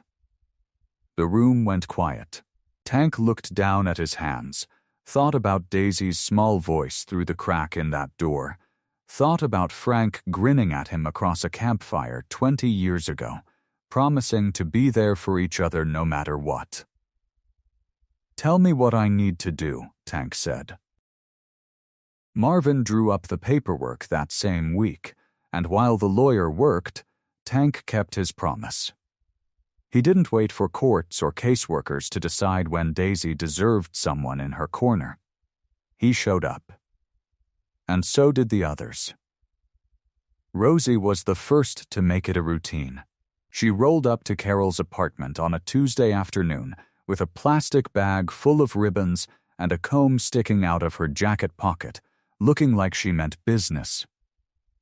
Daisy answered the door in the same thin sweater she always wore, arms crossed over her chest to keep warm. Sit, Rosie said, patting the porch step like it was a throne. We're doing something about that hair. Daisy sat, stiff at first, unsure what to make of someone touching her head so gently. Rosie worked slow, humming some old song under her breath, weaving small braids that framed Daisy's face. When she finished, she pulled a little mirror from her bag and held it up. Daisy stared at her reflection like she didn't recognize the girl looking back. I look pretty, she whispered, like it was a secret. You always did, Rosie said. Now you just know it. The next week, Rosie came back with bags from the department store, a puffy blue coat, thick socks, boots with good soles. Daisy touched the coat like it might disappear if she blinked. This is mine? She asked. All yours, baby girl. Doc came by too, quiet and steady, kneeling in front of Daisy with his old paramedic instincts kicking in. He checked her eyes, felt her forehead, asked her to breathe in and out while he listened with a stethoscope he still kept from his working days. He didn't like what he found. She was too thin. Her cough lingered too long. But he never let his worry show on his face, not in front of her. He just gave her vitamins wrapped like candy and made her laugh by pretending to check if her elbow could talk. Preacher couldn't always visit in person, since work kept him on the road hauling freight some weeks. But every night he was gone, he called, and Daisy would press Tank's old flip phone to her ear and listen to him read. He did voices for every character, deep and booming for giants, soft and squeaky for mice. Daisy started asking for chapters like other kids asked for dessert. "Read the one about the shepherd again," she'd say, and Preacher never once told her no. Slowly, the guarded look in her eyes began to soften. She still flinched sometimes when a door slammed too hard, still watched adults carefully like she was waiting for the moment they'd disappoint her. But she smiled more. She laughed sometimes. Small surprised laughs like she wasn't used to the sound coming out of her own mouth. It was during one of these visits that Rosie asked her, just making conversation, when her birthday was. Daisy shrugged. "I don't know. Nobody ever did anything for it." Rosie went quiet for a second, then patted her knee. "Well, we're gonna fix that." She marched straight to Tank with the news, arms crossed, daring him to argue. He didn't. 2 days later, the clubhouse looked like a different building entirely. Streamers hung crooked from the rafters, courtesy of Ghost, who'd never wrapped a present in his life but tried his best with 3 rolls of tape. Doc brought balloons. Preacher, home for the weekend, brought a stack of books wrapped in newspaper because that's what he had on hand. Rosie baked a cake herself, lopsided and covered in more frosting than necessary, with Daisy written across the top in shaky pink letters. When Daisy walked in and saw it all, saw 10 grown bikers standing around a table just for her, she stopped in the doorway, frozen. "Is this real?" she asked. "Real as it gets," Tank said, kneeling down to her level. They sang loud and off-key, Preacher's deep voice booming over everyone else's, Rosie clapping along, Ghost mouthing the words silently in the back. Daisy stood in front of the cake, 7 candles flickering, her small hands clasped together like she was praying. "Make a wish, baby girl," Rosie whispered. Daisy closed her eyes tight, then blew out every candle in one breath. The room erupted into cheers, and Daisy laughed, a real laugh, loud and bright and full, the kind of sound that filled up every corner of that old clubhouse like sunlight through a window that had been shut too long. A few days after the party, the clubhouse had gone quiet again. The streamers were still up, sagging a little in the corners, and a few deflated balloons rolled lazily across the floor whenever the front door opened. Tank sat at the long wooden table that took up most of the main room. A cup of black coffee in front of him, going cold. He was staring at nothing in particular when Rosie pulled out the chair across from him and sat down without asking. "You did good the other night," she said. Tank grunted, which was about as close to thank you as he usually got. Rosie wasn't done. She folded her arms on the table and leaned in, studying him the way she studied everybody when she wanted the truth out of them. "I've known you a long time, Tank. Long enough to know when something ain't adding up. What's that supposed to mean?" "It means I watched you kneel down in front of that little girl like it was the easiest thing in the world. Like you'd done it 100 times before." She tilted her head.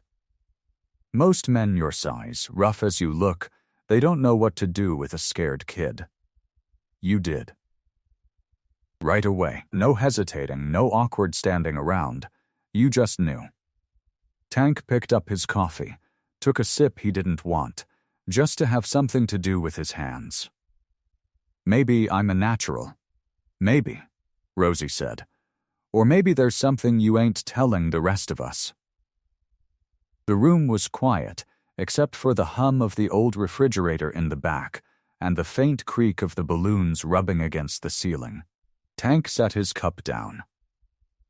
He looked at Rosie for a long moment, like he was deciding whether the years he'd known her had earned her this. "There were two others," he said finally, voice low.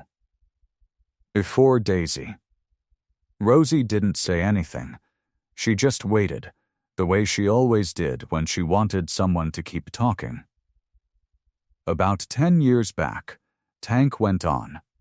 "A boy named Marcus. His mom was in and out of jail. No dad in the picture. Nobody to take him. I fostered him for 3 years. Taught him how to fix a carburetor, how to stand up straight when somebody's trying to make him feel small." He paused, a small, private smile tugging at the corner of his mouth. "He's 24 now. Got a job at a garage 2 towns over. Sends me a card every Christmas." Rosie's eyebrows lifted slow, but she still didn't speak. "Then there was a girl," Tank continued. "Younger than Marcus. Sad eyes, wouldn't talk for the first month I had her. Took her in for 2 years before her grandmother got back on her feet and could take her. She's in college now. Wants to be a nurse." He shook his head, almost like he still couldn't believe it himself. "I never told anybody in the chapter. Didn't want folks looking at me different. Didn't want to be the guy everybody thinks is soft." Rosie let out a breath, long and slow, like she'd been holding it the whole time he talked. "Tank Morrison," she said, shaking her head. "All these years, and you never said a word. Wasn't anybody's business." "It's my business now," Rosie said, sharp but not unkind, "because that same instinct, that same thing that made you show up for Marcus and that girl, it's what's kept Daisy fed and safe this whole time. That ain't an accident. That's who you are." Tank didn't answer, just looked down at his hands, rough and scarred from decades of engine grease and hard living. "You knew her daddy," Rosie said, leaning in further. "You've fostered kids before and done right by them. You've got the experience, the history, and the heart for it. Tank, you need to be the one who takes her in. Not just visits, not just brings groceries. You need to petition for guardianship." Tank looked up at her, something flickering behind his eyes, somewhere between fear and hope. "You're the only family that girls got left that's worth a damn," Rosie said. "Frank would want it to be you." Marvin Klein's office sat above the old hardware store on 5th Street, the kind of place with wobbly ceiling fans and stacks of files that looked like they hadn't moved in years. Tank had to duck a little to get through the door, same as he always did. Marvin looked up from his desk, reading glasses sliding down his nose, and waved him toward the chair across from him without getting up. "Tank Morrison," Marvin said. "Been a while since you sat in that chair for something that wasn't bailing somebody out." "This is different," Tank said, lowering himself into the seat, which creaked under his weight. "I heard." Marvin leaned back. "Word travels fast in this town. You want to file for guardianship of Frank Whitfield's girl." "That's right." Marvin pulled a thick folder from his drawer and set it on the desk between them. "Then let's get to work." The next hour was full of paperwork. More paper than Tank figured he'd signed in his whole life combined. Forms asking about his income, his housing, his health, his past. Marvin walked him through each one, patient as ever, explaining what the court would be looking for. "They're gonna dig into your record," Marvin said, tapping his pen against the desk. "The old stuff. Assault charge from your 20s, the disorderly conduct after that bar fight in Peoria. It's all going to come up. I know. You don't have to hide from it. Own it. Judges respect a man who doesn't make excuses." Marvin looked at him over his glasses. But we're going to need more than just your word that you've changed. We need people who'll stand up and say it. Tank nodded slowly. I can get that. Over the next several days, Tank made his rounds. He started at Marcy's diner, where the owner, a stout woman named Marcy herself, listened to what he needed and didn't hesitate. That little girl used to sit outside my window some nights, looking in at the lights like she was trying to remember what warm felt like, Marcy said, wiping her hands on her apron. You want a letter from me? You got it. I'll write 10 if you need 10. Next was Daisy's schoolteacher, a young woman named Miss Alvarez, who taught second grade at the elementary school 2 blocks from Carol's apartment. She met Tank in the school parking lot after the last bell, arms crossed against the cold. I've watched that child go from falling asleep at her desk to raising her hand every single day, Alvarez said. She talks about you, about all of you. She calls you her uncles. She smiled, small and tired. I'll write whatever the court needs. That child deserves stability, and for the first time since I've had her in my class, she's getting it. Back at the clubhouse, Tank gathered the rest of the chapter around the long table. Preacher offered to write about the phone calls, the bedtime stories, how Daisy's voice had changed over the weeks from flat and cautious to bright and full of questions. Doc offered to document every visit he'd made, every meal he'd checked, every improvement in her health since the day they found her. Ghost, quiet as always, said only, I'll write it, and that was enough. Rosie didn't even wait to be asked. I'll tell them what I saw, she said, a man who didn't hesitate. That's worth something in front of a judge.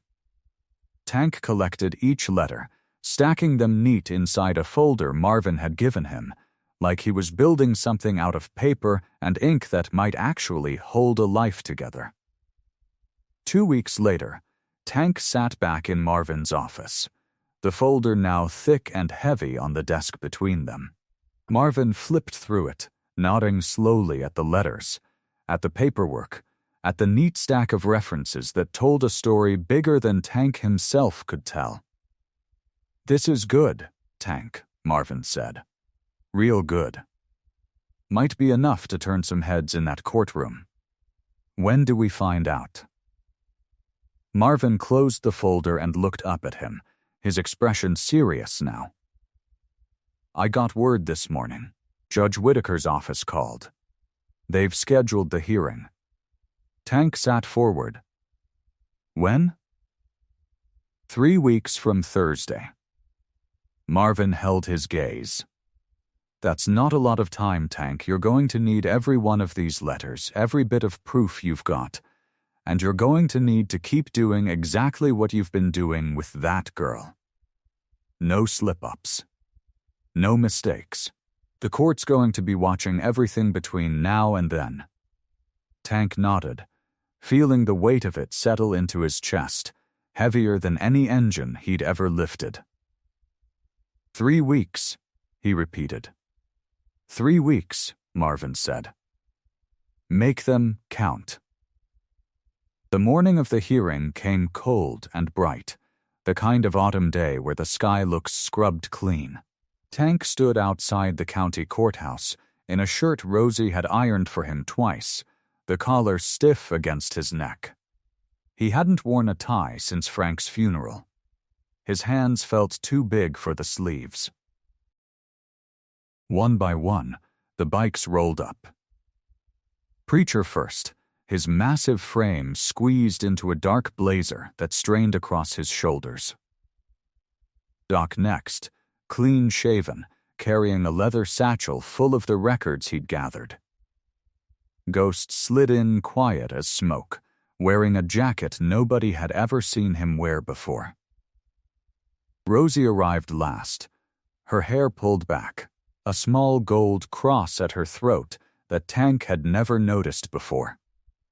The rest of the chapter followed, all 10 of them, dressed as neat as any of them had ever been in their lives, standing together on the courthouse steps like a wall nobody could knock down.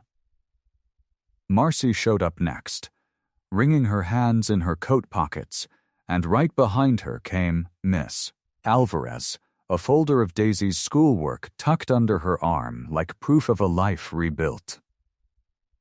Tank looked at all of them gathered there, and something thick rose in his throat. "You didn't have to come," he said. "Wasn't a question," Rosie said. "Now get inside before you're late to your own hearing." The courtroom was smaller than Tank expected. Wood-paneled walls and rows of hard benches that filled up fast once the chapter filed in. Marvin sat beside Tank at the table up front, folder open, papers squared neat. Across the aisle, Carol sat beside Dale, both of them looking uncomfortable in clothes that didn't seem to belong to them. Dale's lawyer, a sharp-looking man in an expensive suit, whispered something to him. But Dale's eyes kept flicking toward the bikers filling the benches behind Tank. Judge Whitaker entered, and the room rose, then settled. She was an older woman with silver hair pulled into a tight bun and eyes that missed nothing. She flipped through the folder in front of her for a long moment before looking up. "Let's begin," she said. Marvin called his witnesses one at a time. Marcy went first, her voice shaking only a little as she described the thin, hollow-eyed girl who used to stand outside her window and the bright, laughing child she'd become since Tank started bringing her by the diner every week. "She smiles now," Marcy said. "She didn't used to smile." Miss Alvarez followed, describing Daisy's grades, her attendance, the way she'd started raising her hand in class, the way she talked about her uncles like they hung the moon. "I've taught for 11 years, she said. "I know what a child looks like when they're finally safe. That's what I see in Daisy now." Doc took the stand next, laying out medical records, growth charts, doctor's notes documenting weight gained, colds treated, checkups kept. He spoke plainly, the way he must have spoken to families back when he rode in ambulances, calm and sure. Then Preacher spoke about the phone calls, the bedtime stories, the way Daisy's voice had changed over the weeks. Rosie spoke about the day they found her and what it did to a person to watch a child eat like she hadn't seen food in days. When it was Tank's turn, he didn't dodge anything. He talked about his record, the fights, the mistakes of his younger years, laid it all out plain without excuse. Then, he talked about Frank. About the promise he never got to make out loud but felt anyway, the moment he saw that patch on his own vest and the little girl standing beside a trash can, hungry and alone. "I can't undo what happened to her," Tank said, his voice rough. "I can't bring back her mama or her daddy. But I can make sure she's never hungry again. I can make sure she knows she's loved every single day for the rest of her life. That's all I want. That's the only thing I want." The courtroom was silent. Judge Whitaker's eyes, sharp and unreadable through most of the morning, softened as she looked between Tonk and the row of leather-clad figures sitting behind him, dressed respectfully, hands folded, watching him with something like pride. She closed the folder in front of her slowly. "This court will take a short recess before issuing a ruling," she said. 15 minutes. She rose, and the room rose with her, and as she disappeared through the door behind the bench, a hush fell over the courtroom, thick with hope. The 15 minutes stretched long.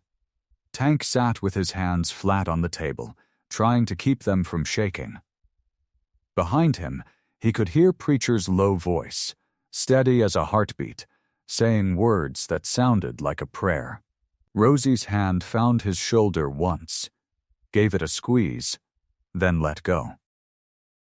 When the courtroom doors opened again, it wasn't Judge Whitaker who walked in first. It was Dale's lawyer, and he was walking fast, his shiny shoes clicking sharp against the floor. Behind him came Dale, chin up, trying to look like a man who belonged in a suit that fit him wrong. Carol trailed after them both, chewing at her thumbnail, not meeting anyone's eyes. The lawyer set a thick folder on the table with a heavy thud, like he wanted the whole room to hear it land. "Your Honor," he said, standing before Judge Whitaker had even finished settling into her chair, "before you rule, there's information the court needs to consider. Information that speaks directly to the fitness of the petitioner." Judge Whitaker's eyes narrowed slightly, but she nodded. "Go on." The lawyer flipped open the folder like he'd rehearsed the motion 100 times. "Mr. Morrison would have this court believe he's a changed man, a model of stability. But the record tells a different story." He pulled out a stack of papers, holding them up like a trophy. "Assault charges, disorderly conduct, 2 arrests for public intoxication, a citation for reckless endangerment in connection with a motorcycle incident that injured a bystander." Tank felt his stomach drop. Marvin leaned over, whispering something low and urgent, but Tank barely heard it. He knew what was coming. He'd told the truth about his past on the stand, but hearing it read out loud like a list of sins, stripped of any context, made his chest go tight and cold. "These aren't ancient history, Your Honor," the lawyer continued. "The reckless endangerment charge was 11 years ago. And let's not forget who Mr. Morrison surrounds himself with." He gestured toward the rows of leather vests filling the benches behind Tank, like he was presenting evidence itself. 10 members of a motorcycle club. Men with their own records, no doubt. Is this truly the environment this court wants to place a vulnerable 7-year-old girl in? A house full of bikers with violent histories, no matter how well dressed they've shown up today? A murmur rippled through the courtroom. Tank kept his eyes forward, jaw tight, but he could feel the weight of every stare pressing against his back. "Objection," Marvin said, rising halfway from his chair. "Counsel is cherry-picking incidents from over a decade ago, all of which were fully resolved, with no repeat offenses in the last 10 years. My client's transformation is not just word of mouth, Your Honor. It's documented in his community involvement, his prior fostering history. I'll allow the argument to stand," Judge Whitaker said, holding up a hand. "But I want to hear the rest." The lawyer wasn't finished. He turned toward Rosie, toward Doc, toward Preacher, sweeping his hand across the whole row like he was cataloging a rogues gallery. "This court has a responsibility to consider not just intentions, but liability. What happens when Mr. Morrison is out on a supply run and this child is left in the care of men whose backgrounds include exactly the kind of violence and instability she has already suffered? We are talking about a child who has been failed again and again. Can this court, in good conscience, hand her over to yet another uncertain situation, simply because it comes wrapped in good intentions?" Judge Whitaker was quiet for a long moment, her fingers steepled in front of her, mouth pressed into a thin, unreadable line. Behind Tank, the room had gone graveyard silent. 10 leather-clad figures sitting stiff and still, waiting. Finally, she spoke, her voice heavy and slow. "This court takes matters of child welfare very seriously, and while I have heard compelling testimony today regarding Mr. Morrison's character and the bond he shares with the minor, I cannot in good conscience issue a ruling without further review of these records and their potential bearing on the safety of the child." She looked at Tank, and for a moment, something like regret flickered across her face. But her voice stayed firm. "This court will postpone its ruling. In the interim, the minor will be placed in emergency foster care while this matter undergoes further review." The gavel came down, sharp as a gunshot, and the courtroom erupted into murmurs, but all Tank could hear was the sound of his own heart breaking in his chest. The side door opened, and a woman in a gray blazer stepped through, holding a clipboard against her chest like a shield. She had kind eyes, tired eyes, the eyes of someone who had done this too many times before. She walked toward the little girl sitting between Rosie and Preacher, and Tank watched Daisy's whole body go stiff. "Daisy," the caseworker said gently. "My name is Miss Patterson. I'm going to be taking you somewhere safe for a little while, okay?" Daisy didn't move. Her small hands gripped the edge of the bench so hard her knuckles went white. "No," she said. Her voice cracked. "No, I want to stay with Tank. I know, sweetheart. I know this is scary."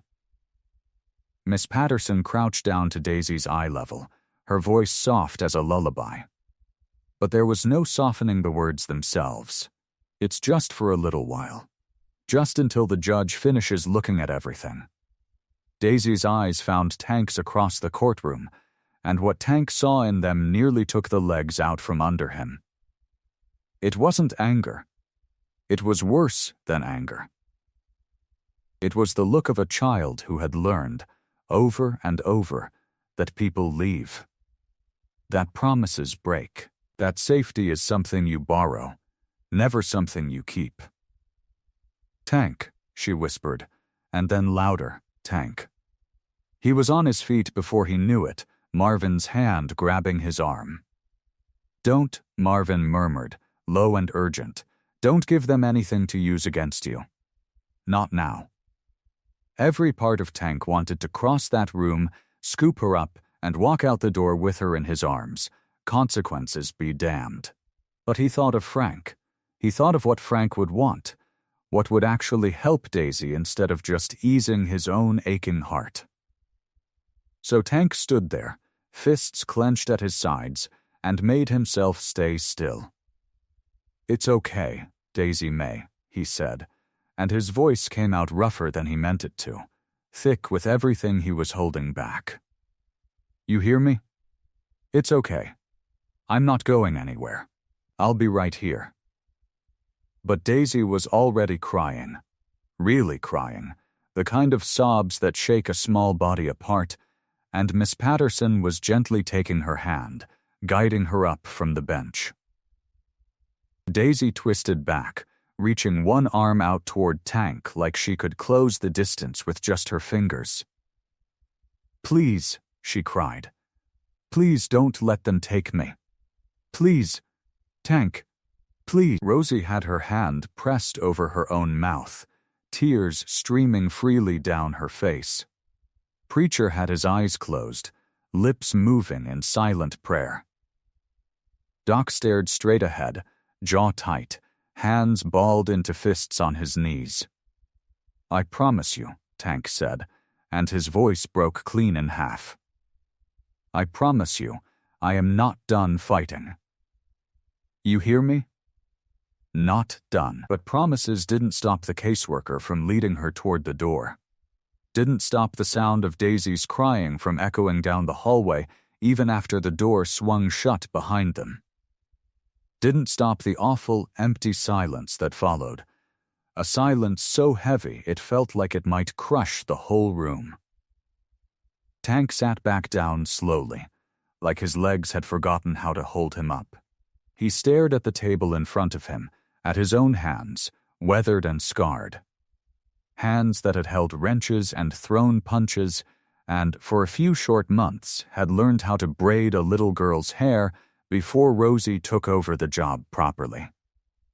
Hands that couldn't do a single thing to stop this. Judge Whitaker was saying something about a follow-up hearing date, about timelines, about the review process, but the words washed over Tank like water over stone. None of it mattered. All that mattered was the sound of Daisy's voice calling his name, and the fact that he had just sat there and let her be taken away. Marvin leaned close. Tank, listen to me. This isn't over. Postponed isn't denied.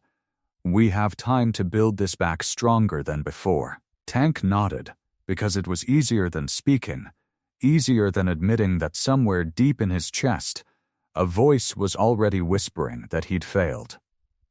That he was just one more name on the long list of people who had let Daisy Whitfield down.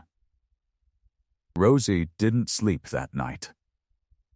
She lay on top of her covers, still in her jeans, staring at the ceiling and running numbers in her head. Not money numbers. People numbers. How many folks in this town had seen Daisy laugh again? How many folks owed Tank a debt they didn't even know how to repay? By 6 in the morning, she was up, hair pulled back tight, jacket zipped to her chin against the cold. She didn't wake anyone. She didn't need to. This was hers to do. Marcy's diner opened at 6:30. Rosie was sitting on the curb outside when the lights flicked on inside, and she was through the door the second the owner, a stout woman named Marcy DeLuca, flipped the sign to open. Rosie, Marcy blinked, surprised. You're up early. Coffee? I need something bigger than coffee, Marcy. Rosie sat down at the counter, hands flat in front of her. I need you to write a letter. She explained it all. Not just the hearing, but everything, the emergency placement.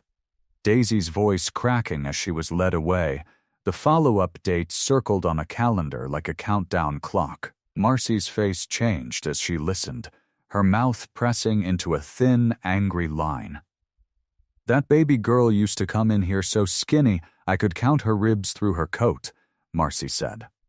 Now she's got color in her cheeks, and she laughs so loud customers turn around and smile. You tell me where to sign.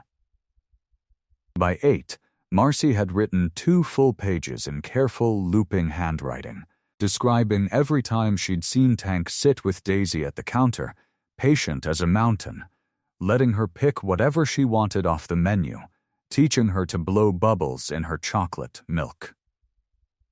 Rosie folded the letter into her jacket pocket like it was made of gold, and moved on. Next was the elementary school, where she waited outside the office until Daisy's teacher. A soft-spoken woman named Mrs. Alvarez had a free period. Mrs. Alvarez didn't need much convincing either. She used to fall asleep in class, Mrs. Alvarez said, twisting a tissue in her hands. Missed so many days I was ready to call it in myself. Then, a few months back, something changed. She started showing up with her hair braided, lunch packed, homework done. She started raising her hand. She looked up at Rosie, eyes shining. I'll write whatever you need. I'll testify in person if the judge wants me to. Rosie visited 6 more people that day. The mail carrier who'd noticed Daisy waiting on the porch some mornings looking thin and alone, and other mornings looking fed and warm, always with a biker's jacket draped over her shoulders too big for her frame.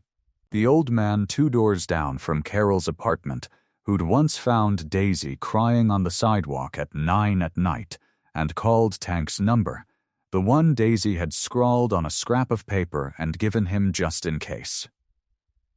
A young mother from the park who'd watched Tank push Daisy on the swings for an hour straight without once checking his phone. Each stop, Rosie explained it plain and simple. No dramatics, no begging. Just the truth, laid out like cards on a table. And each time, people reached for pen and paper without her even having to ask twice. By late afternoon, her jacket pockets were stuffed thick with folded pages, some typed, most handwritten, a few smudged with what looked like tears that had fallen before the ink dried. She counted them twice on the ride back to the clubhouse. 14 letters. 14 voices, all saying some version of the same thing. This child is loved, this man is good, don't take that away from her. She found Tank sitting alone at the long table in the back room, staring at nothing. A cup of coffee gone cold in front of him. He looked smaller somehow, folded in on himself in a way she'd never seen before. Rosie didn't say a word. She just walked over and dropped the whole stack down in front of him, right beside his hands. Tank looked up at her, confused, and then down at the papers. He picked up the top one, Marcy's looping handwriting staring back at him, and began to read. "Rosie," he said slowly. "What is all this?" "That," Rosie said, pulling out the chair across from him and sitting down hard, "is half this town telling that judge exactly who you are. Now eat something, because we've got work to do." Doc had a system. 20 years as a paramedic had taught him that the truth always leaves a trail, you just had to know where to look. He set up shop at his kitchen table with his old laptop, a legal pad, and a pot of coffee that he refilled more times than he could count. He started with the school records. Mrs. Alvarez had already given Rosie a letter, but Doc wanted numbers, dates, cold hard facts that couldn't be argued with in a courtroom. He made a call to the school district office, using his connection from years back when he'd worked alongside the school nurse during a flu outbreak. She remembered him, and she owed him a favor. "I can't just hand over a student's file," she said carefully over the phone. "But I can tell you what's a matter of attendance record, and that's public enough if a judge requests it." What she told him made Doc's jaw tighten. 31 absences in one school year. Not sick days with notes from a doctor. Unexplained absences, the kind where no one called the school, no one signed an excuse form. No one seemed to notice a 7-year-old girl simply wasn't there. 14 tardies on top of that, Daisy showing up an hour or more after the bell, no explanation given. Doc wrote it all down in neat block letters. Then he moved to the hospital records. This part took longer. He couldn't call in a favor here, not directly, but he knew the intake nurse at County General from his paramedic days, a tired but sharp woman named Yolanda, who still worked the night shift. He didn't ask her to break any rules. He simply asked her to point him toward what was already public: billing records, insurance claims, anything that wouldn't need a court order to access yet. What he found took his breath away. 2 emergency room visits in the past year alone. One for a bad fever that had spiked dangerously high, the kind that could have turned into something serious if left untreated much longer.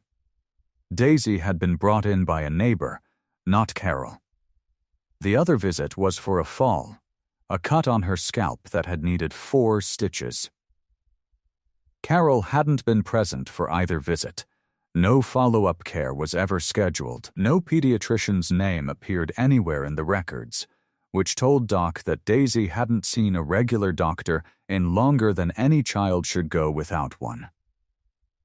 He sat back in his chair and rubbed his eyes. His coffee had gone cold hours ago. He thought of Frank, riding beside him on long stretches of highway, laughing about nothing, promising his daughter would want for nothing someday.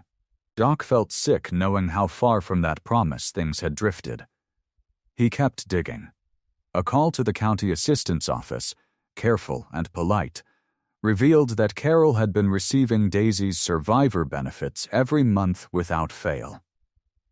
Full amount, every time, deposited right on schedule. But when Doc Cross referenced that against school lunch records, he found Daisy had been marked for free lunch assistance, meaning somewhere along the way, someone had reported the household as unable to afford basic meals. The math didn't add up. The money was there, it just wasn't reaching Daisy. By the third day, Doc had a folder 2 inches thick.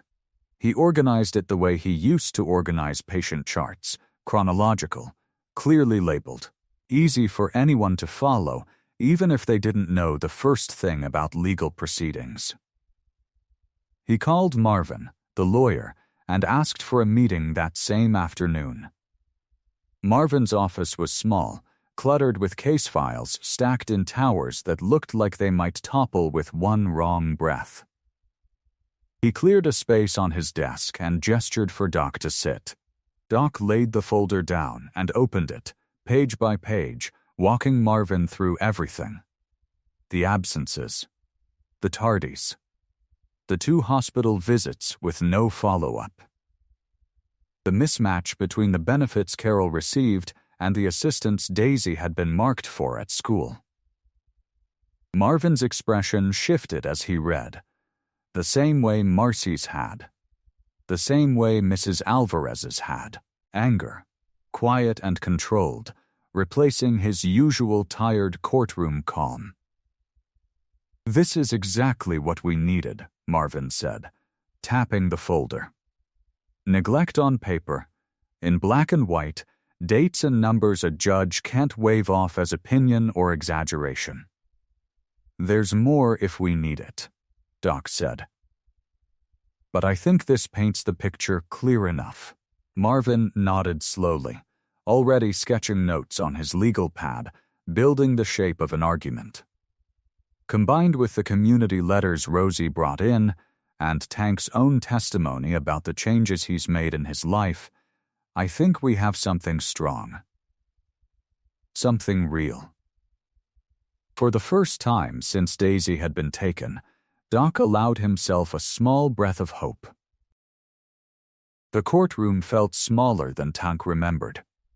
Maybe it was the way every eye turned toward him when the bailiff called his name. Maybe it was the way his boots sounded too loud on the tile floor as he walked to the witness stand. He was used to being looked at. Men his size always were. But this was different. This time, the way people looked at him actually mattered. He sat down heavy in the wooden chair, and it creaked under him. Someone in the back row, one of Dale's people probably, let out a small laugh at the sound. Tank didn't flinch. He folded his big hands together on his lap and waited. Marvin stood first, giving Tank a small nod before Dale's lawyer, a sharp-faced man named Gary Bookman, rose from his table with a stack of papers in his hand. "Mr. Morrison," Bookman said, not bothering to hide the smirk in his voice. "You have quite a record, don't you?" "I do," Tank said. Bookman raised an eyebrow, clearly surprised by the lack of hesitation. "Assault charges, 2 counts of disorderly conduct, a Dewey arrest in your 20s, possession charges that were later dropped. Would you say that's accurate?"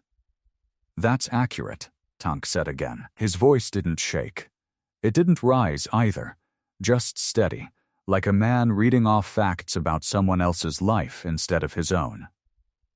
Bookman flipped through his papers, clearly hoping to rattle him. "And you want this court to believe a man with this kind of history should be given custody of a 7-year-old girl?"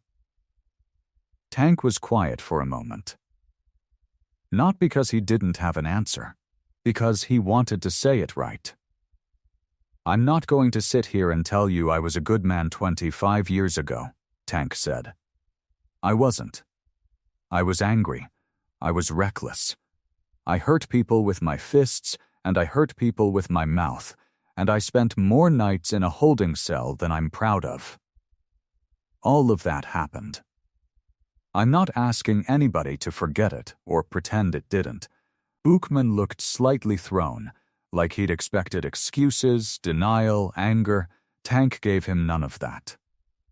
"So then tell the court," Bookman pressed. "Why should anyone trust you with a child's life?" Tank turned then, away from Bookman, and looked straight at the judge. His voice softened. But it didn't waver. "Because that man died a long time ago," Tank said. "He died on a highway 5 years back, when I held my best friend Frank Whitfield in my arms and watched the life go out of his eyes. That's the day I understood what it means to actually lose something. Before that, I thought being tough meant not caring about anything. Frank taught me different. He talked about his little girl every single day we rode together.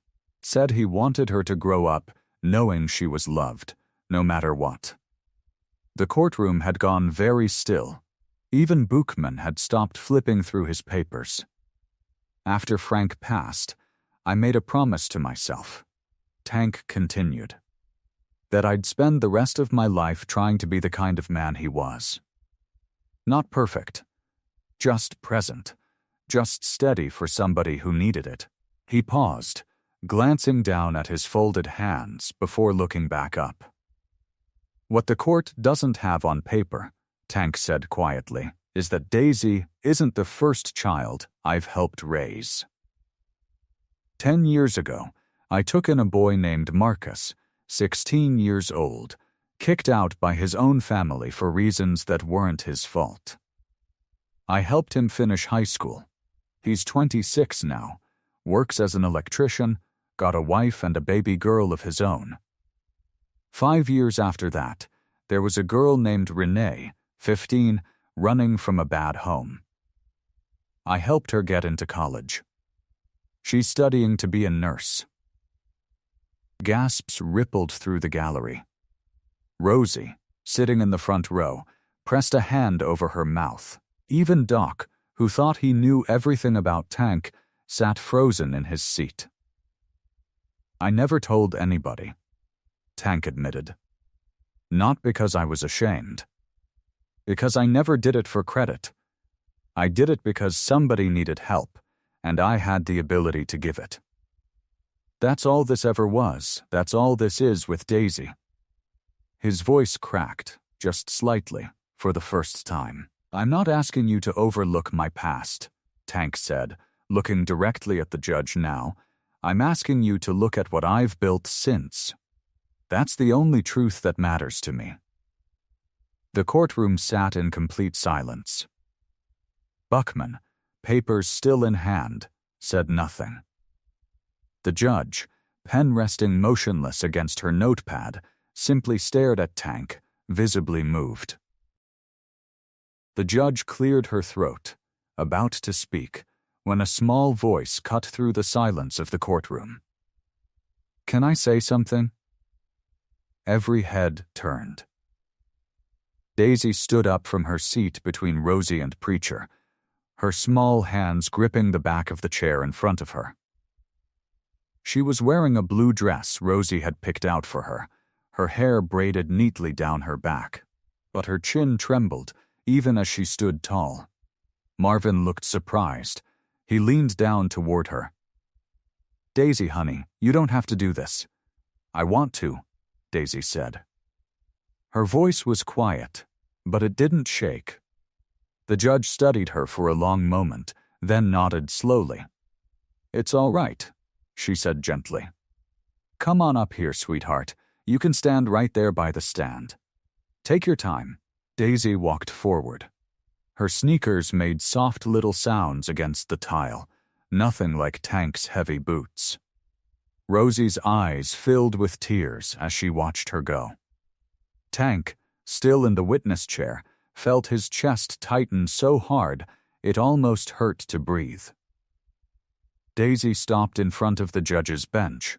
She was so small that she barely reached over the edge of it. The judge leaned forward, resting her chin on her folded hands, giving Daisy her full attention. "Go ahead, honey," the judge said softly. Tell me whatever you want to tell me." Daisy took a deep breath. Her fingers twisted together in front of her. "Before," she started, "when I lived with my Aunt Carol, sometimes there wasn't any food in the house. Not for a long time. Days sometimes." She paused, looking down at her shoes. "I used to go to bed, and my stomach would hurt so bad I couldn't sleep. I used to count the ceiling tiles to make it stop hurting so much." The courtroom was silent. Even Bookman had lowered his papers. "I didn't have anybody to ask for help," Daisy continued. "My aunt was never home, and when she was home, she'd get mad if I asked her for anything. So I stopped asking. I just tried to find food by myself. That's why I was outside the diner that night. I wasn't trying to be bad. I was just really, really hungry." Her voice cracked slightly, but she pushed through it. "I used to think maybe nobody wanted me," she said. "Like maybe something was wrong with me. And that's why nobody stayed. My mommy died, and my daddy died before I could really remember him, and then it was just my aunt. And she didn't want me either. I thought that was just how it was going to be forever." Tank's jaw tightened. He stared down at his hands, blinking hard. "But then Tank came," Daisy said, and for the first time, a small smile broke through. "And he didn't leave. He kept coming back. Every single day. He brought me food. And he never once yelled at me or made me feel bad for being hungry. He made sure I had enough. And then Miss Rosie started doing my hair, and Mr. Preacher calls me on the phone at night to read me stories, and Doc checks to make sure I'm healthy, and everybody, all of them, they check on me. They call themselves my uncles." She looked over her shoulder at the row where the bikers sat, all of them watching her with fierce, tearful pride. "I used to be scared all the time," Daisy said, turning back to the judge. "Scared of being hungry. Scared of being alone.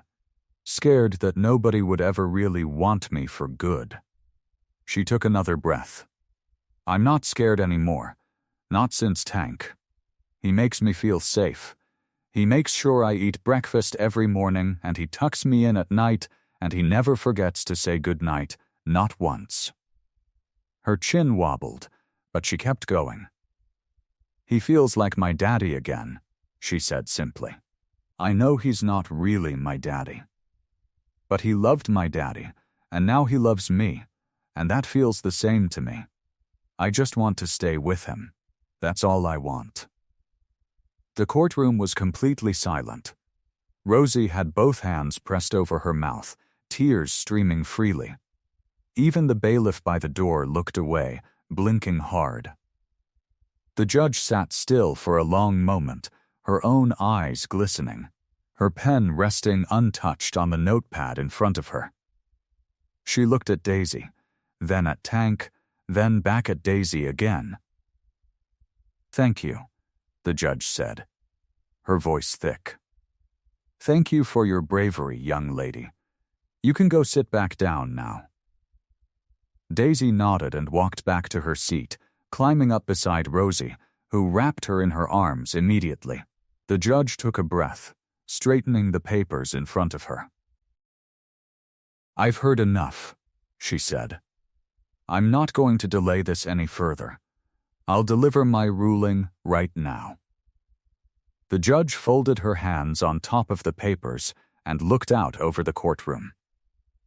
Her eyes moved slowly across the room, from Tank sitting stiff and still in the witness chair, to Daisy squeezed between Rosie and Preacher, to the long row of leather vests and weathered faces filling the benches behind them.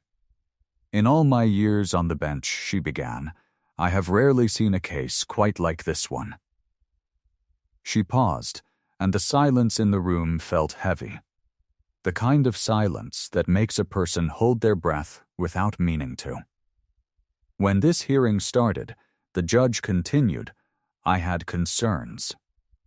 Legitimate concerns. Mr.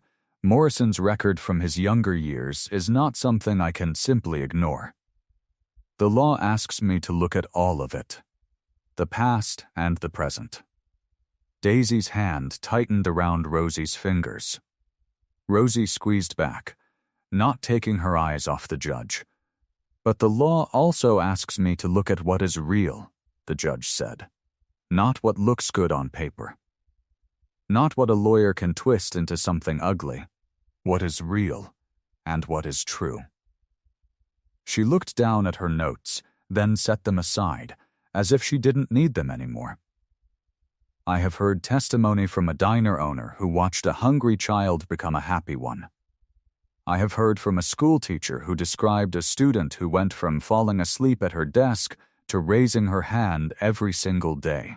I have heard from a paramedic who documented with careful precision months of consistent care, proper meals, doctor visits, a stable home. I have heard from 9 other people who all, independently, described the same man. A man who shows up. Every day. Without fail. Her gaze moved to Tank. And I have heard from Mr. Morrison himself, who did not try to hide his past or make excuses for it. He owned it. He explained how he changed, and more importantly, I watched him prove it through every witness who took this stand today. She looked at Daisy now, and her voice softened. But most of all, she said, I heard from a 7-year-old girl who stood in front of a room full of strangers and told the truth about her pain, and about the people who took that pain away. That took more courage than most adults have. Daisy's eyes were wide, glassy with tears she was fighting to hold back. The judge took a slow breath. The purpose of this court is to protect children, not to punish men for who they used to be, when who they are now tells a different story. Based on the evidence presented today, I find that it is in the best interest of the minor, Daisy Whitfield, to remain in the care of Tank Morrison. For a heartbeat, nobody moved. It was as if the whole room needed a second to understand what had just been said. I am granting full legal guardianship, the judge said, effective immediately. The gavel came down with a sharp crack, and the courtroom broke apart. Rosie let out a sob and threw her arms around Daisy, who was already moving, scrambling out of the pew before anyone could stop her. Preacher was on his feet, one hand raised toward the ceiling, murmuring something under his breath. Doc was gripping Ghost's shoulder, both of them grinning like fools. Somewhere behind them, one of the other bikers let out a whoop that echoed off the high walls, and nobody bothered to shush him. Daisy ran. Her sneakers slapped against the tile floor as she crossed the space between the benches and the front of the courtroom, and Tank was already out of his chair, already dropping to one knee, his arms opening wide before she even reached him. She crashed into him with the full force of her small body, and he caught her, lifting her clean off the ground, holding her against his chest like she was the only thing in the world that mattered. I get to stay, Daisy said into his shoulder, her voice muffled and shaking. I get to stay with you. Forever, Tank said, his voice rough and thick. You hear me? Forever, around them, the courtroom rose to its feet in a wave of applause and tears, strangers and bikers and lawyers alike, all of them clapping for the same thing. A little girl. Finally home. Spring had come to Main Street, and with it, the kind of afternoon that made everyone forget winter had ever happened.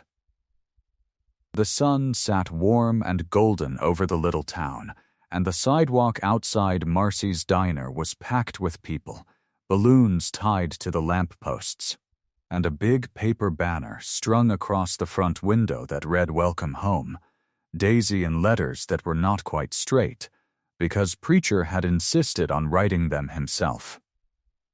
10 motorcycles lined the curb, chrome catching the light, polished so bright you could see your face in them.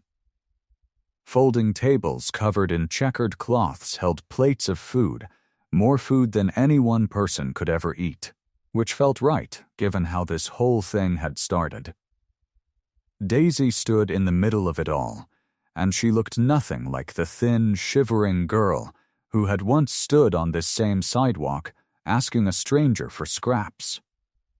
Her cheeks were full and pink.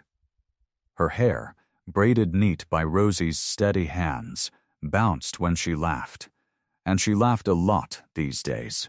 She wore a small leather vest, cut down to fit her, soft and worn in a way that made it feel like it had always belonged to her. Stitched across the back in careful white thread were the words "property of the angels," and underneath, smaller Daisy Whitfield. She had cried when they gave it to her that morning. Cried the good kind of tears. The kind that come when your heart is too full to hold them in. "Let everybody see it," Rosie said, spinning her around gently. "You earned this, baby girl." Doc handed her a plate stacked with pancakes, because pancakes were her favorite, and Ghost, quiet as always, slipped a small toy motorcycle into her hand without saying a word, just a small smile before he stepped back into the crowd.